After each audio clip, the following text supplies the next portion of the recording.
Hello everyone, it's VTED, and I wanted to come out with a video like this because it's been really bugging me to kind of do this for a while, and I think now that I'm doing it, I'm very glad that I am.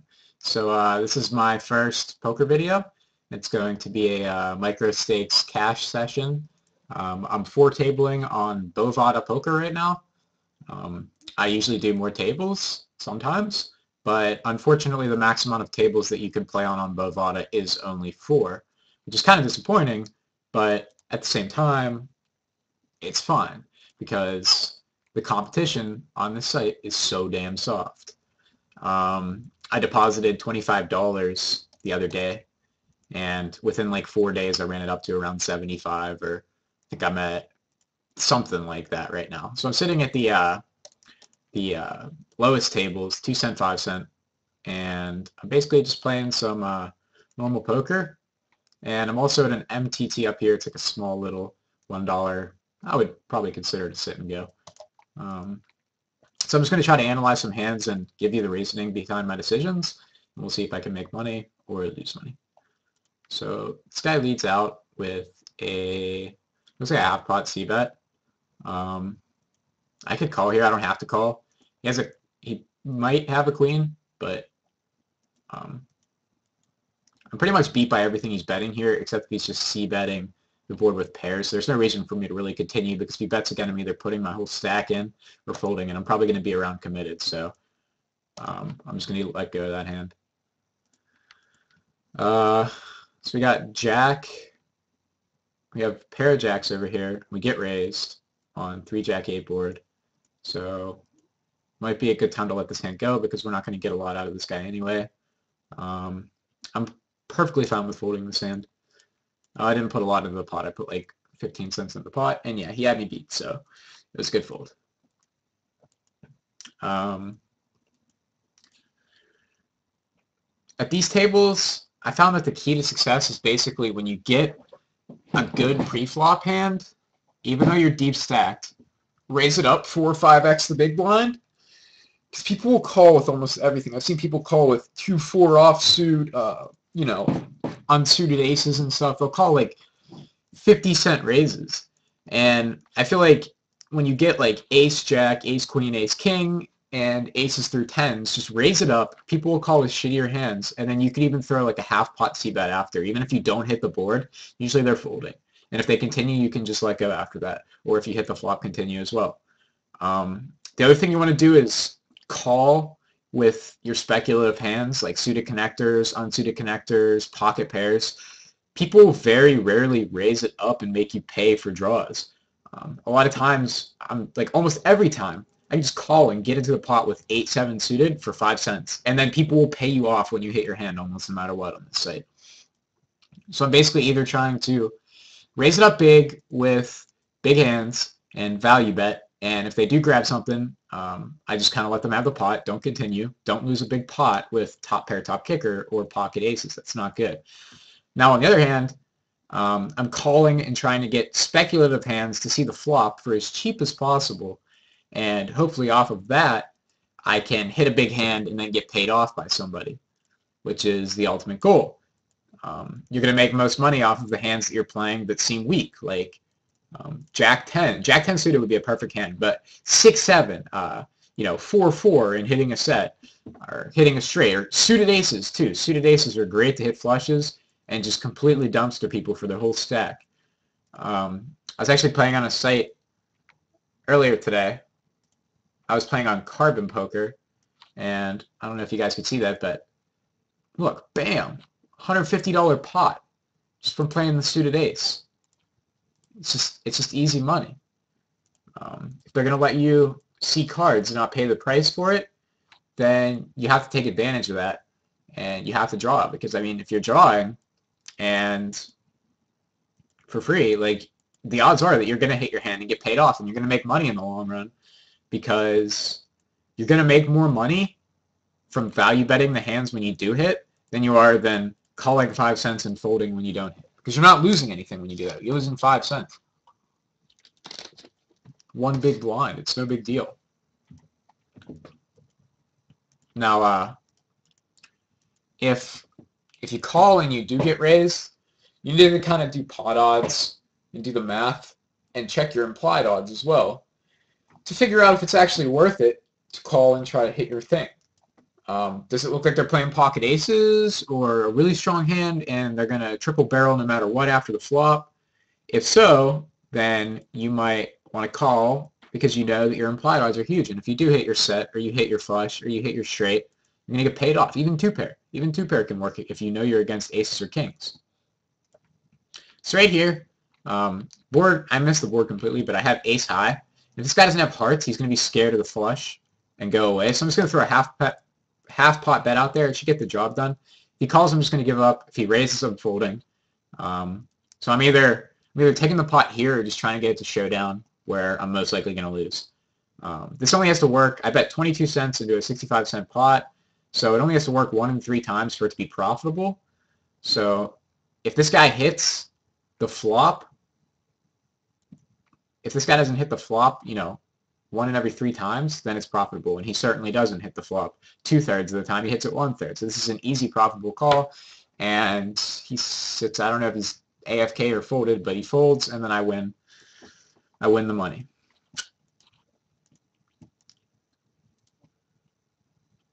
So we're going to fold. Positioning is key. You want to try to play as many hands in position as you can. It's huge on the site. People will bet in with nothing, and you can just float, go for value, and then catch him on the river. Right here I have queen 9, and there was a raise from early position and 3 callers, so it's going to be an easy call for me because this is one of the hands that I was talking about that can flop really big and win a lot of money off your opponents. If it doesn't flop, if I miss the flop, I put 10 cents into the pot, I can get right out, and my odds are great. If you see something like this where this guy's raising 115, I really don't recommend playing this hand, queen 9, against that raise, especially since, right after the flop, he's probably going to bet in and he's going to be pot committed. Let's see. So I'm going to fold ace-8 here. So we actually have 3 callers. If I call $1, 3.75 to 1. And I could guarantee that I'm going to get paid off one of these stacks almost 100% if I do hit my hand. So it's like a 1 in 6 chance, and I have 4 people in the pot. If one of these guys has pocket aces, then I'm about a 3 to 1 underdog. So that would make me a 1 to 7 chance to actually win this pot, meaning it's not worth it for me to call. So, wow. Okay, so if I would have called, I would have been getting it in right here. Possibility for the straight. If not, still got bottom pair. But I'm getting it in right there. When he bets that, I'm going all in. And I'm going for a huge pot. But like I said, I did the odds, did the mathematics. This guy probably has aces or kings. This guy might have like king queen or something stupid. Yeah, I don't know. You guys will probably be surprised with what these guys are actually shoving right here. So let's see. This guy's got aces, just like I said. This guy's got a set of kings, or a set of 10s, and this guy's got queen 9. So he had the same hand I did, and he made the bad decision. This guy also made a bad decision to push with just pocket aces when there's so much action ahead of him. And then this guy, he called with 10s. It's okay to call right there with 10s because you have a 1 in 6 chance to hit your hand. And if he was getting 1 to 7, it's a really close call, but I guess if he knew that he was getting that stack, which he did, then it was worth it for him. So this guy probably played it the best right here. The other two, I mean, I don't know. Big mistake. I mean, I'm not, I guess I said I was going to call off right there with queen 9, but maybe after I seen that all in, and then this guy called, I would have probably been done. I would have probably gotten out. King Jack suited, very early position. A lot of people will play this hand. I like to fold it because there's too big of a chance of someone waking up with a better hand over here that's going to raise you. And then you're probably going to be playing in a marginal spot, which you don't want to do. You might be dominated. They might have ace-jack. They might have ace-king, ace-queen. Most likely in that. Any pocket pair is ahead of you. So, yeah, see, like if this guy goes all in right here, I just have to fold my king-jack. I don't want to do that. Even if he would have made a raise when this guy called, I still don't want to play that. I have no rush. The blinds are like 80 and I'm at 1.5K, so there's no rush at all for me to do things like that. I have ace-jack here. This guy, button raised me. So I'm going to put him up to 40. I'm going to 3-bet him 41 cents from the big blind. He could have been raising with a lot of hands right here because he's in late position. It's really easy for him to raise in position with a lot of marginal holdings. Me 3-betting this takes away all of his marginal hands from being profitable. So he had like 7-8 suited or something. When I 3-bet this, he doesn't have the right price to call. If he does, then he's making a mistake, and I could probably take it down with a C-bet. If he does hit his hand, then he's going to win about, give or take $1 off me, but I'm able to take it down right there, and that's good for me because that's a free 20 cents, and that's 4 bigs, so that's 4 more chances to go in with marginal hands, miss the flop, and it doesn't matter. So,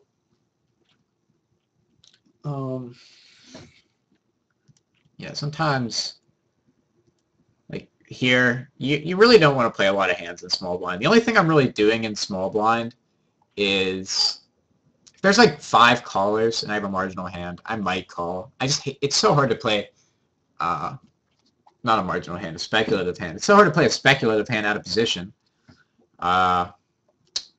Whereas if you're in position, you might be able to check to see a free card because the other guys don't want to bet in front of you. So we got queens versus 7s right here. All in pre-flop in a cash game, and he hits the 7. But this just shows you, like, 7s, you shouldn't be putting that in pre-flop with that much in your stack. Even queens, I'm sometimes a little scared to raise with queens in a regular game. In these games, I'll probably go all in with queens just because of people like that. But for the most part, you're getting it all in pre in a cash game. Queens most likely won't be good. Best case scenario is that it's against ace-king and it's a coin flip. You're a little ahead, but not really enough to matter. So I have 7s here. Calls around the board. I have to call 80, so I'm getting like 7 to 1 on my money to hit a set. That is so worth it, and I'm calling. See if I hit my set. If not, I'm getting out of the hand. So that was a good move by that guy. I can't call this. I don't have the odds to do it at all. The only thing I could do right there would be shove, but like I said, it's just no point this early in the tournament. The blinds are not affecting you at all. You can be patient, sit back and wait for a better hand, a better spot, and then play that spot. So I wouldn't have hit my set anyway, so I guess it's a good thing that I folded. I don't think it would have been correct to jam 7s right there at all. So let's see this guy has queens, this guy has kings. So yeah, they both played it all right. Checked it down. Probably the best thing to do. Maybe the kings could have bet one more on the river, but for the most part, played it okay. So I have 6-7 suited over here in the big blind. Now I have position since it was folded to small blind, so I can call a raise. I can call that since I'm in position. And, ooh, we're getting hands everywhere, guys. I'm in the small blind with queen jack. I'm going to fold. Right here, I can call since it's half pot, and I did hit bottom pair. So yeah, I'm going to call. On kings, I'm hitting that pot button and raising it up to 20 cents. And over here, queen, king, and early. I'm going to let that go. It's another one of those hands that are like, we have an ace here. I'm going to c-bet half pot, see what happens. If I get called, probably check it down to showdown, and if he bets on the river, I'm probably going to call that. Next he calls, so now 10s are beating me, aces are beating me. Pretty much just calling it down now. Puts a big enough bet in, I might actually even fold. This guy bets 55 cents now. 5, 6, 7, 8. I have a chance of improving to 2-pair and also a flush. I'm getting about 3 to 1 on my money. Yeah, I can call. I have enough outs to call. So I'm calling. And there's the straight. So I made my hand on the right odds. A little lucky. I'm going to fold my kings here. So we'll see what this guy does now. This guy checks. I want to make a bet that he'll still call with like 8s or a jack that won't scare him away from the hand. Pot's 182, so I'm thinking maybe like 97, just to make it so it doesn't look over $1. He does fold, so he might have just been full of shit, but hit my hand, paid off. He gave me the right odds to do it. If he would have bet a little higher, I wouldn't have been able to call right there, but a lot of people don't know bet sizing on this website. I just called right here instead of raising because maybe someone gets a piece and I hit big. I can win their whole stack. This guy raises. Easy call for me. I'm in position with 9-8 suited. Very easy call. So we see Jack 10, 9, 8. I'm getting it in right here. If he bets, it's getting shoved all in. And we're going on the straight draw. He calls. He has aces. It's the full house. He hits the full house. He got it in really good. And then even better. So it's unfortunate for me, but I definitely think I made the correct play to push right there. Got about 40% chance to hit my straight right there. And also, I would say I had fold equity, but because he almost like his bet committed him to the pot, the 700 chips, he would have been priced into calling all in. So I didn't really have any fold equity. I don't know, it was a close spot. He had aces, so he's calling anyway, regardless of what the board was. I could have hit my straight right there, and he was calling. It was just kind of unfortunate that he got the full house. I didn't hit my straight anyway, but I still think I made the right decision right there. So I'm going to open up another cash table. Yeah, let's open this one up. Now I got to resize it. So, I mean, in poker, you get that sometimes. You're going to get it in all right. And it's just not going to happen for you, but it's a game of odds over time, not a game of now. You can run pocket aces against kings 1,000 times, and the aces will have a lot more money made, but the kings can still beat the aces at any given moment. So, man, that guy just beat me to that table. Got to go to another one. So I have 10-8 here. This guy doesn't look too interested in the pot. Just going to throw a little c-bet. Well, not a c-bet. I didn't even bet in the beginning. All right, sit here. Okay, auto post, boom, boom. And I always make my table. I always make myself sitting closest to me. It's like I called the bet, so I'm just checking it down now. If he bets again, I'm out. 4-5 offsuit. I don't really need to call this. It just doesn't seem like a spot. Like 4-5 offsuit's just, even though it is a hand that could flop pretty well, this guy only has $2. He's betting 5 cents. He's not gonna follow anyway if I hit it, most likely. So right here. See, now it'd have been a really tough spot. I don't think I could have called that. It's not that good odds for me. I got pocket fours here. I could definitely call on the button, and there we go. Hit my set. I don't know if I'm going to make much out of this just because no one really seems that interested. If someone's on a flush draw, maybe I could pull them in. No. So I didn't make much out of that, but it's no big deal. Could have probably not made my set right there and still threw them off the hand, so. Queen 9. Even though I have pretty good position, Queen 9 offsuit's not that great of a hand for that situation. By the way, don't take anything I say to heart, guys. I'm just talking based off of what I know about poker and what I've learned and what people have taught me. There's definitely things that I could be doing better, and definitely things that I could be explaining better. So if you want to argue something I say in the comments, feel free. And I definitely don't have the best hand right there. Feel free to argue whatever I say in the comments, and it helps me learn, and maybe it could help you learn too. So just remember that. That guy hit his threes right there. Boom. Should have been me, man. The $6 pot. Okay, so I have pocket fours over here. I don't like to play the pocket pairs, the low pocket pairs at least, under the gun. Sixes and under, I'm folding.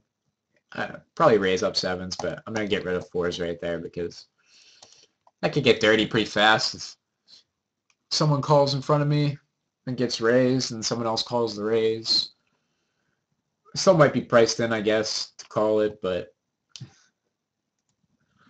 it's tough playing these out of position. It's very tough playing. Oh, there's my set. I don't even know if that would have been good. I'd probably just check that down in case it was straight, or, you know, see bet. So I have pocket fours again under the gun. Still folding it.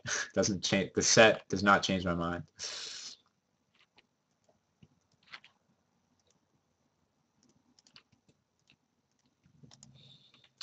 This table, you can see I'm doing pretty well. Got my stack up to $12. Patience is really key. If you force stuff, you'll lose money real quick. You might win one or two all-ins and jump up real fast, but you're just going to keep playing like that and eventually lose because you're just turning poker into gambling. It's a long-term profit over many, many, many, many hands of making the right mathematical choices and decisions. It's not, you know, gambling. Especially at this level, you should be keeping bluffs to a minimum. Value betting your hands that are strong top pair, top kickers, and trying to get in as cheap as you can with marginal holdings, or not marginal holdings, the other ones, and then trying to get paid off as much as possible. So I have king, queen here in the small blind with 3 callers. I don't know if I would have played that anyway. I could have raised that one up. Oh shit, I should have raised that one up. You guys probably noticed that I'm a pretty passive player on here, like 5-5. Like I said, if it's under sevens, I'm not really playing it under the gun. It's like my third pocket pair under the gun in like 4 hands. But some of you might be saying, yo, I would really play 4-4 under the gun right there. I would open that. Or I would be playing king, queen from the small blind. And that's perfectly fine. Everybody has different styles of poker, and whatever works for you works for you. If you'd like to play in marginal spots like that and figure that you can maneuver fairly well post-flop and outplay your opponents, then playing those hands in those situations are fine. But for me, I think of it this way. People are making a lot of really, really, really, really big mistakes on the site, and it doesn't seem necessary to gamble to make money. If you just play normally, you're gonna make money just making the right decisions, making the right math choices, and you're not gonna have to worry about doing a 60-40 coin flip or, you know, being a 3-1 and getting sucked out on. You don't have to worry about that or put yourself through that misery, that stress, that nerves. All you have to worry about is, you know, hey, I flopped a full house, or I hit my straight. How much money can I extract from this guy before he folds? Or how much money can I get this guy to put in with top pair? Can I get this guy to bluff money into me? One thing that's cool about this site is it's anonymous. You can't really take notes on people. So I feel like the biggest advantage of that right now for me is that you can see bet a ton. So I have Jack King in the big blind right here. This guy called under the gun. I'm going to raise it. Make him pay the price. He calls 2-3-5. Very scary flop for what he's calling for under the gun over here. So I'm just going to check it. So he checks back. I'm still checking it. I could take it to showdown with king high and probably have the best hand if he doesn't bet. 5-cent bet, obviously I'm calling. And then there's my king. I could bet here, or I could check. I mean, I'm either way ahead or way behind. He's not going to call me with anything worse than a pair of kings, so I'm just going to check. Now he bets 46 cents. That's scary. Probably means he has a 3.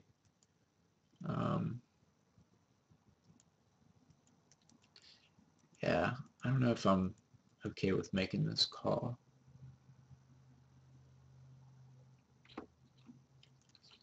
Probably a good idea to fold right here. Yeah, he could easily have those cards. There's no reason for me to risk that. That's another thing right there. Like, you don't have to gamble. I didn't put any money into the pot. I put 20 cents into the pot right there. Not a lot at all. All right, so over here I don't have to chase that at all. Jack King under the gun, giving that away. Ace Jack, you know it, coming out of the small blind, pot size bet, folding the threes to the 20-cent raise. I get a caller and I flop top pair, perfect for me.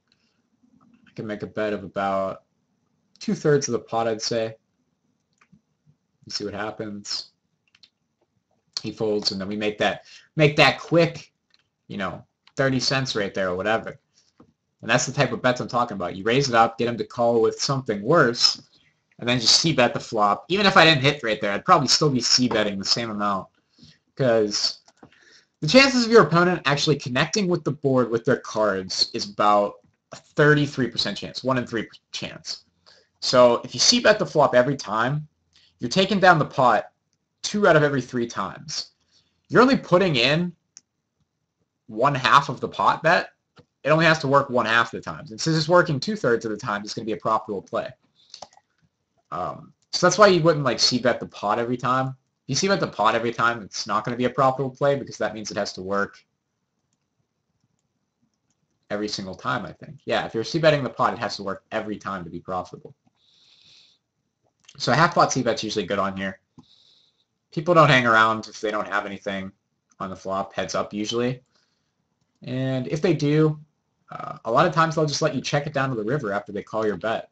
It's really soft play, and it's really nice. A lot of the stuff isn't going to work at higher levels of play, but fortunately, at these stakes, you can come here, play good poker, use what I'm telling you guys, or what you guys are about to tell me in the comments that I could be doing better, and you can make some easy money, build your bankroll up, and learn a little bit about poker while you're here.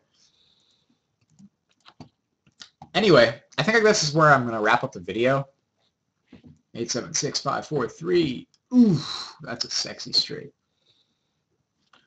Yeah, I think I'm going to wrap up the video here. It should be about almost 30 minutes. If you guys have any questions about my gameplay or any comments or objections about the hands I have explained or played, let me know. Or anything else poker related. If you liked the video, I'm probably going to be coming out with more very soon. Let me know if you want to see MTT game or cash games. When I move up with stakes, I'll move up with you guys. I'll keep you in touch with my bankroll. And it's a pleasure for everybody to watch, to be honest. So, yeah. I'll see you guys later. Thanks for watching. Peace.